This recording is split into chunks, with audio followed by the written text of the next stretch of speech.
Good morning. Today is Monday, July 24th, 2023. And welcome to the third episode of History of the Promise, presented by He Promise Publications. Today, as I said yesterday, we're going to go ahead and continue through the introduction. We're at the part of the introduction that is titled Setting the Stage, Earth and the Timeline. Now, before I get into it, and if you've listened to my first couple, you know I'm going to jump in and out. I spent a lot of time from the time I was an early teenager. I'm talking 13 and 14. Something didn't seem right. Something just did not seem right. And I searched. I kept searching. I religion hopped. I did all kind of stuff until I realized that, some deep searching and really even searching through the Word, something isn't right.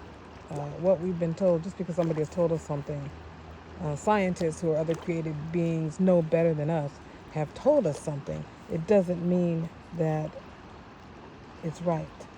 So let's jump into it. I wanted to start with that because this is one of those tight areas for me. All right, so setting the stage, Earth and the Timeline. The Bible is a history book, not fiction or fantasy, that we ourselves are a part of.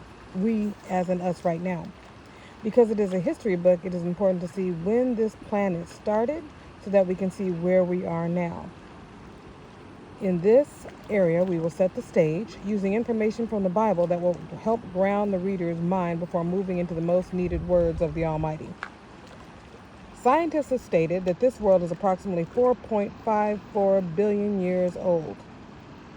They have come to this conclusion by using technology to date the Earth by studying and dating the rocks and dirt, or Earth, which has a name, which is Adamah,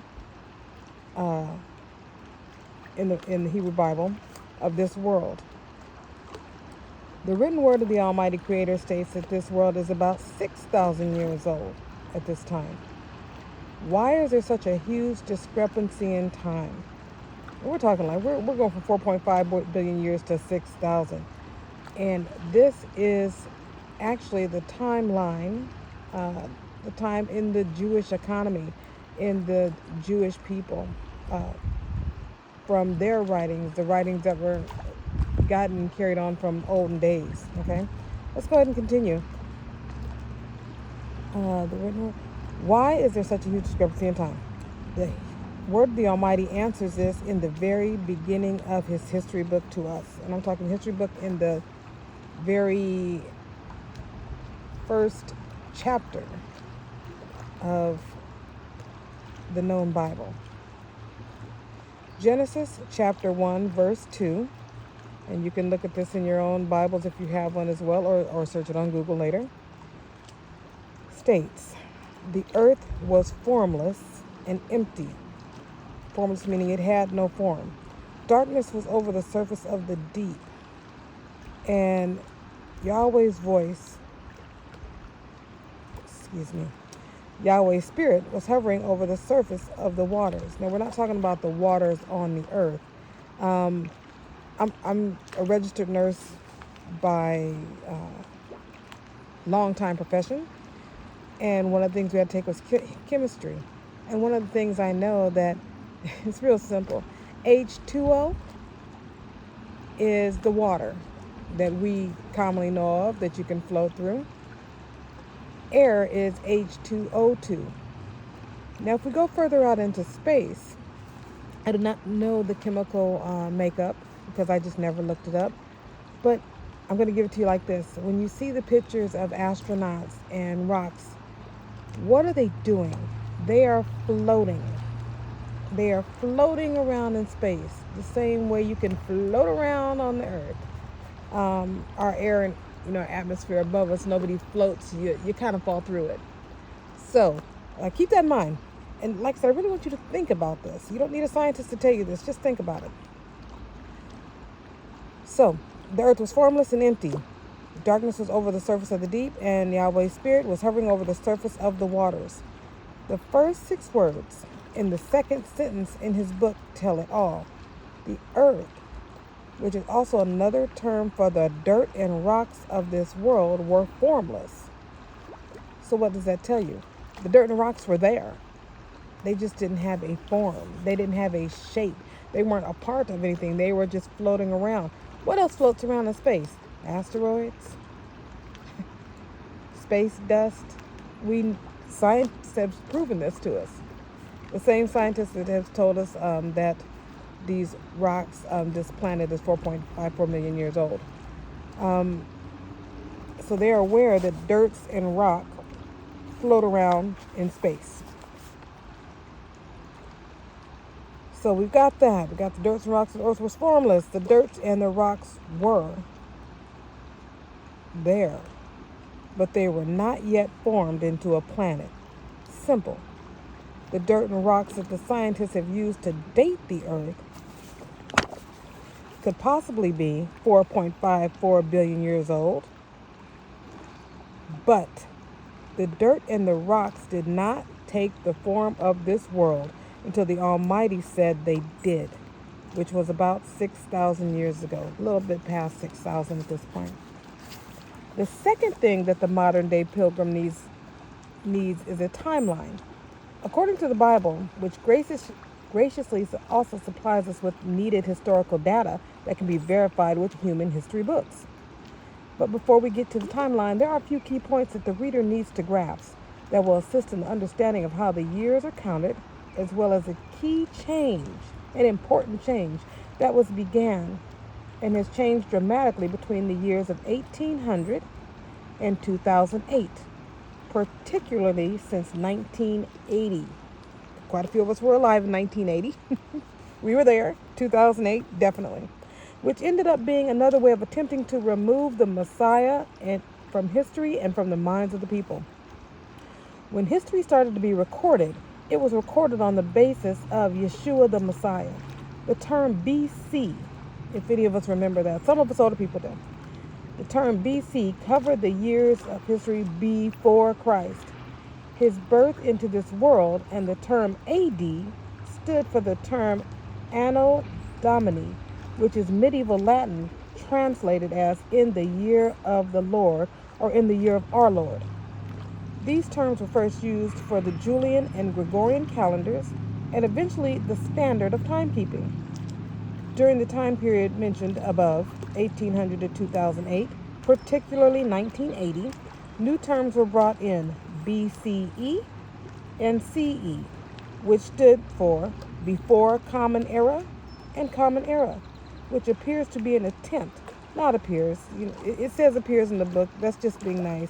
It is an attempt to remove the thought of divine creation and of Yeshua the Messiah out of the minds of the people and to change history.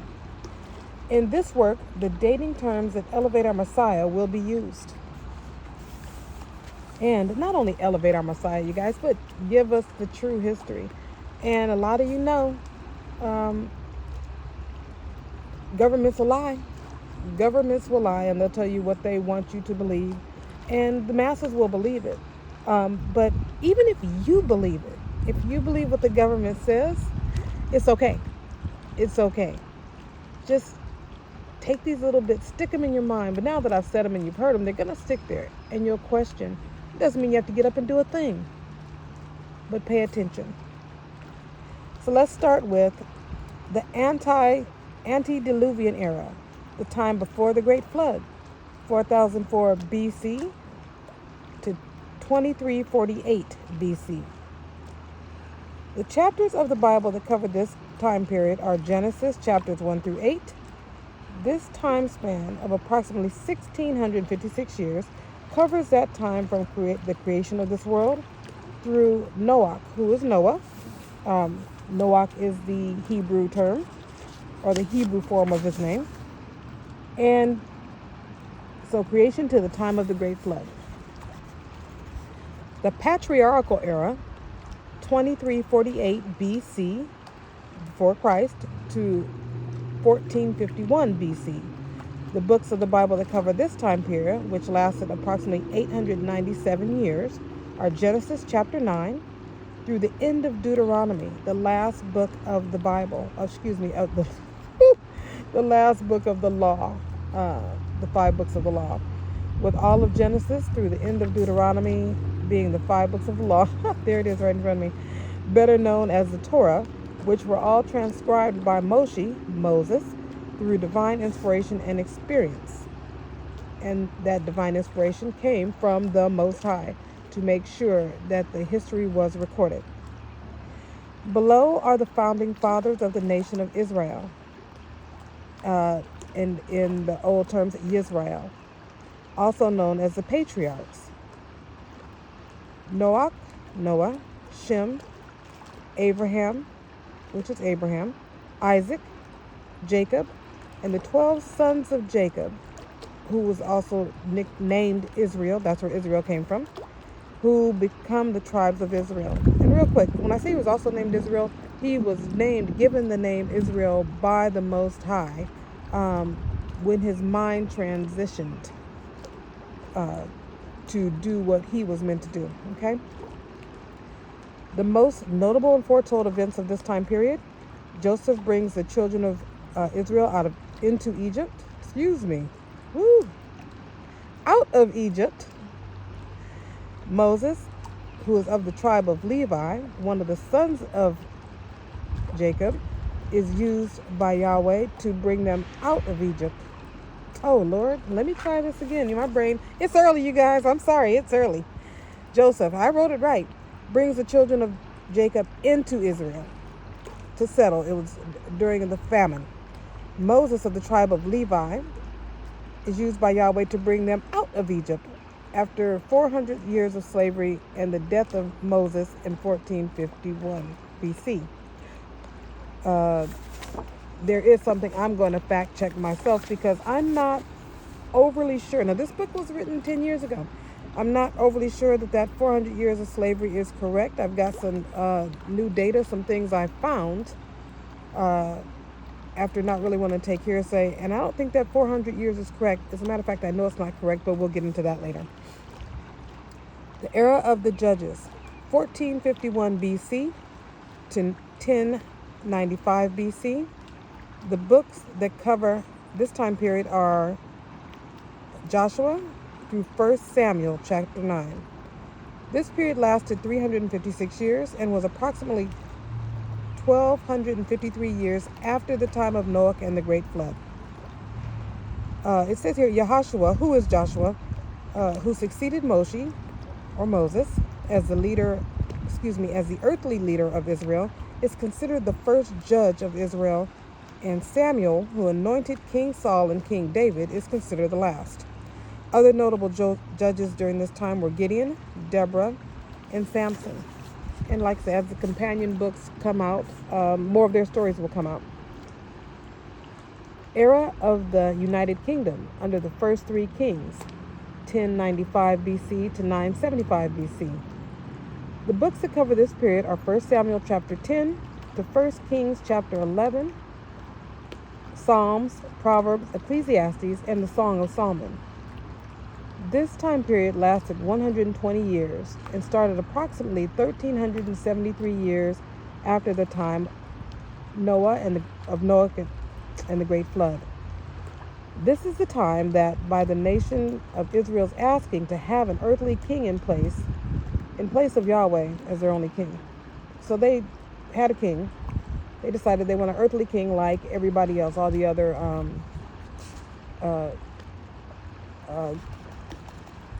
countries around them that had kings and wanted to be the same.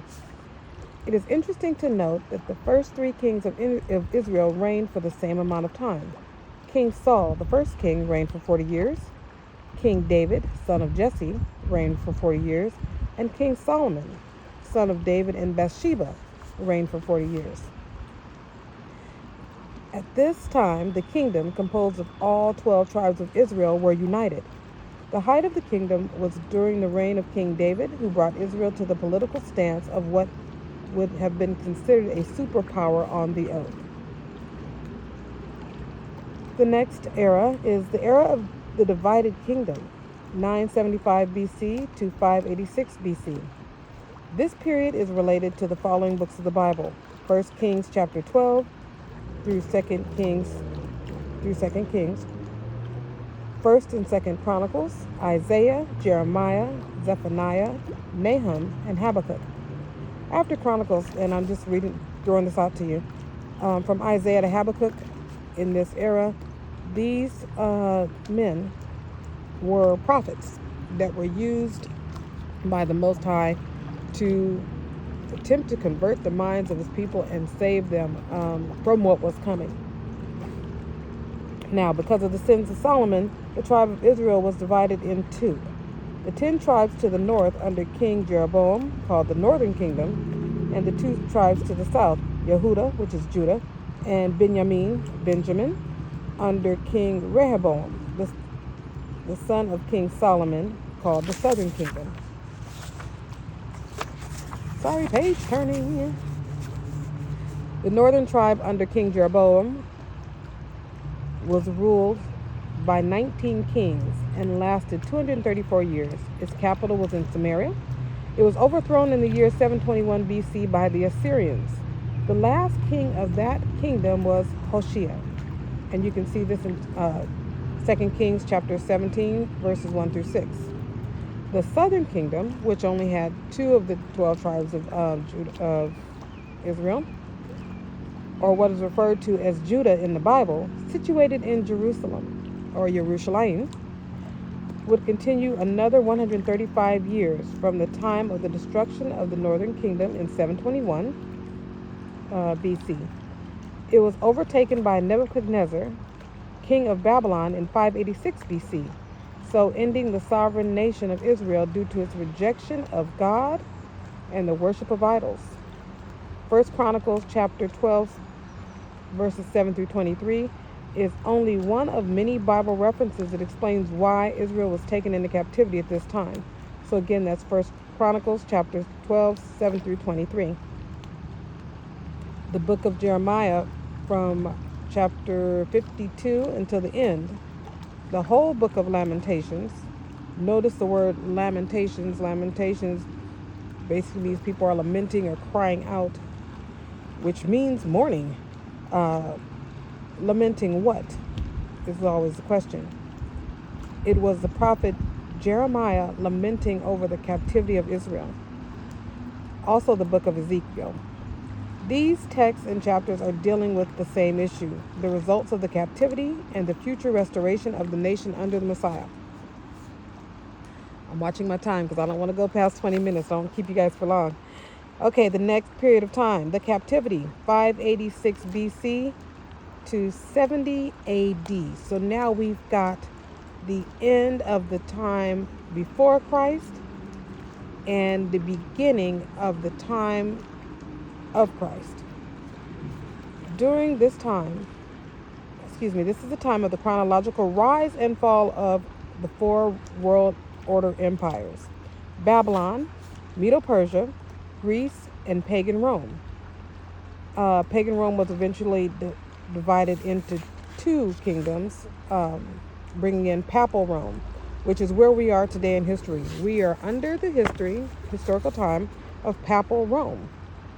And that is the Pope ruling as the viceroy of Christ, as his word is law, according to Papal Rome. It not only depicts the captivity of Israel during this time period, but also the Messianic or Christian church, as well as to the end of time. This is where the prophets Daniel's prophecies bear significance for all time. That book of Daniel breaks it completely down. If you study that out, you'd see where we're at. Okay. It was to him that Yahweh gave specific revelations. As to how the kingdoms would rise and fall until the end of the world, when the Messiah's kingdom would ultimately reign. The books dealing with the beginning of the captivity to the completion of the Old Testament are Jeremiah, Ezekiel, Daniel, Haggai, Zechariah, and Malachi. This would cover the time period from 586 BC to 4 AD, which culminates in the birth of Yeshua, rendered as Jesus, our Messiah.